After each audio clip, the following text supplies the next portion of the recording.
What is going on, everybody, and welcome back to the channel. This is Orioles Today, and as always, I am Sean Ferguson. Thank you guys so much for tuning into this latest episode here on the channel. If you are a fan of this episode, please throw a handful of Old Bay seasoning at the like button, and if you're a fan of this content, please subscribe.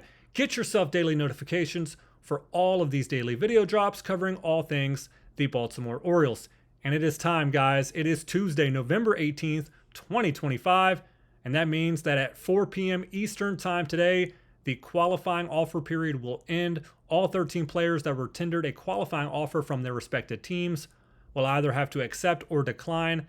If they accept, they will earn a little bit over $22 million for the 2026 season and return to the team that tendered the offer. But if they decline, they are free to sign wherever they like.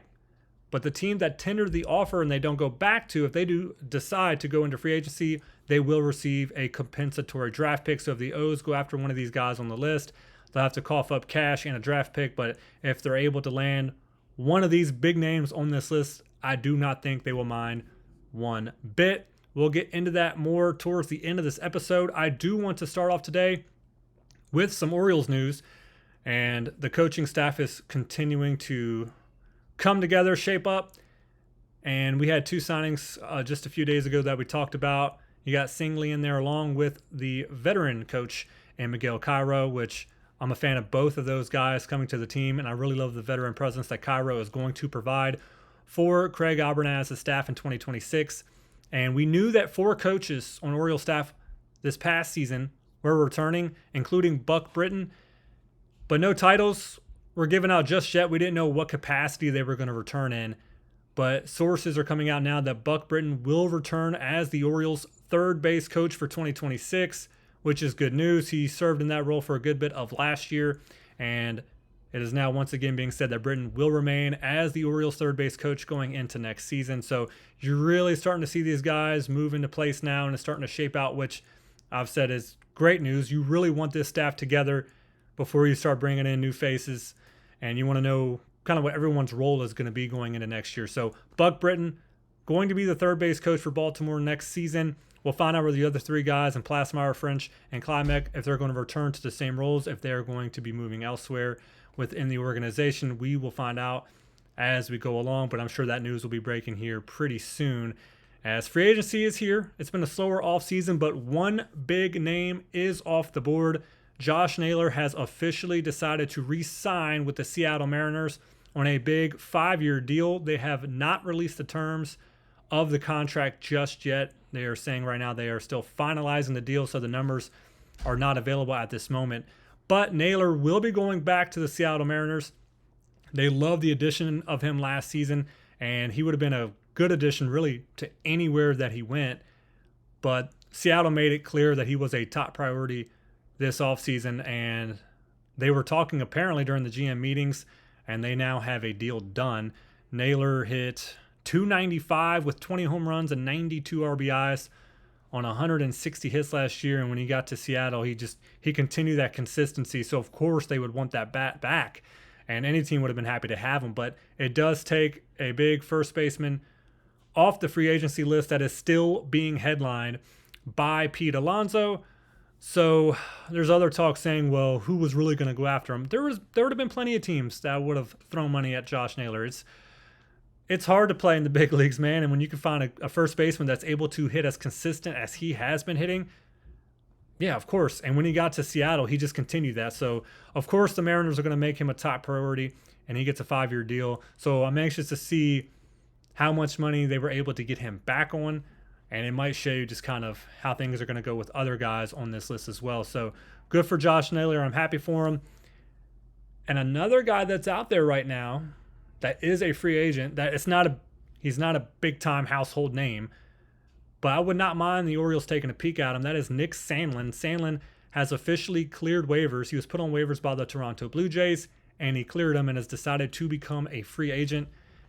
And this is a guy, he's a nice, proven, right-handed relief pitcher that I think the Orioles would love to have, especially when they're a team that they struggled in many areas last year. I'm not saying this will solve anything, but they've shown early on in this offseason with bringing in guys, especially off the waiver wire, that they are trying to continue to build in certain areas, and the bullpen is one of them.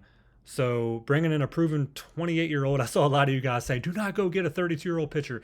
Sandlin is only 28, so that's a good start, and he would be cheaper too. He'd definitely be a cheaper option. Now, he could definitely return to Toronto, but as of right now, he is a free agent and is free to sign wherever he would like. So if I were the Orioles, I would love to see them just go after him. They can afford him. He'd be cheaper than a lot of the other guys out there. And he's been pretty decent in his career. He's the former second-round draft pick from Cleveland. He's got a career 3.19 ERA and 211 and 2/3 innings pitched. He only appeared in 19 games last season, but he had a 2.2 ERA. So pretty good numbers. And compared to what the Orioles did last year, I'm sure they would have loved those numbers as well, only if it was in 19 games that he appeared in. So Nick Sandlin's out there. He's not a massive name by any means. I'm not saying he'd be a game changer, but he'd be a pretty decent addition to the Orioles bullpen. And you can get him in there and see what he can do in spring training for you as well. But, I mean, why not? He's going to go somewhere. And I wouldn't mind having a guy who's been as consistent as he has been. And consistency is the word of the day. That is something that the Orioles lacked last year, and they could definitely use in 2026. And speaking of the qualifying offer period, again, 4 p.m. Eastern time today, it ends, and the 13 players that have been tendered offers from their respective teams will have to accept or decline. And most of the guys that I have talked about that will be great additions to the Orioles staff next season are on this list. That includes guys like Imanaga, Brandon Woodruff, Dylan Cease, Zach Allen, and Ranger Suarez. They're a part of those 13 players that have been tendered qualifying offers. So if they decline, they will be free to sign wherever they like.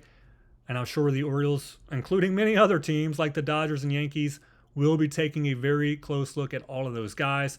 Another guy on that list that I have not talked about just yet, but of course, it's a duh. Of course, the Orioles would love to have him, and that's Framber Valdez from the Houston Astros. He has been just so dominant for Houston since 2020. His numbers have been ridiculous. Since 2020, he's got a 3.23 ERA. And just his control, his fast pitch, his off speed. He would be just so good in the front end of anybody's rotation. The only thing is, we talked about it yesterday, is are the Orioles going to be able to outbid anybody for guys like this?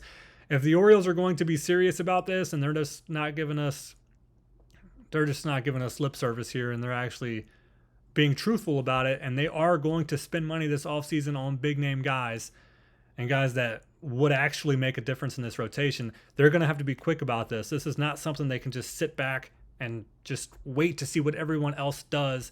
They need to come in and not underpay either. They need to be fast about it, and they need to give the money that's deserved for some of these guys. So if they decide to go after any of these guys, including Valdez, like a Ranger Suarez, who else I would love as well, and Dylan Cease and a Zach Allen, they got to be quick, because the Dodgers and Yankees, they're not going to be sitting back twiddling their thumbs. They've already got a game plan, I'm sure, of how to sign these guys and outbid everybody else, because they can easily. They have more money than anybody else. So it's going to be a really exciting time, because I've been saying this for a couple of weeks now. I really do believe that after this qualifying offer period ends, things are really going to start to snowball. You're going to start to see move after move after move. And who knows, this Josh Naylor re-signing with Seattle move, that could be the start of it. That could be the start of it. You have today at 4 p.m. that these guys are going to start accepting and declining. Who knows? I'm excited, because I really do believe this is it. Over the next couple of days, you're going to start to see moves. I'm calling it right here. If not, just pretend like I didn't say anything. But guys, thank you so much for tuning in to this latest episode. I'm really excited for this period to end here today at 4 p.m. Eastern time. And most likely over the next couple of days, we're going to be talking about some of these big names that are where they're going. And hopefully some of them are going to Baltimore, but it doesn't financially kill us at the same time. But again, thank you so much for tuning into this latest episode. If you are a fan of this episode, please throw a handful of Old Bay seasoning at the like button. If you're a fan of this content, please subscribe. Get yourself daily notifications for all of these daily video drops, where I'm covering all things the Baltimore Orioles. Thank you guys so much. This has been Orioles Today. I am Sean Ferguson, and let's go O's.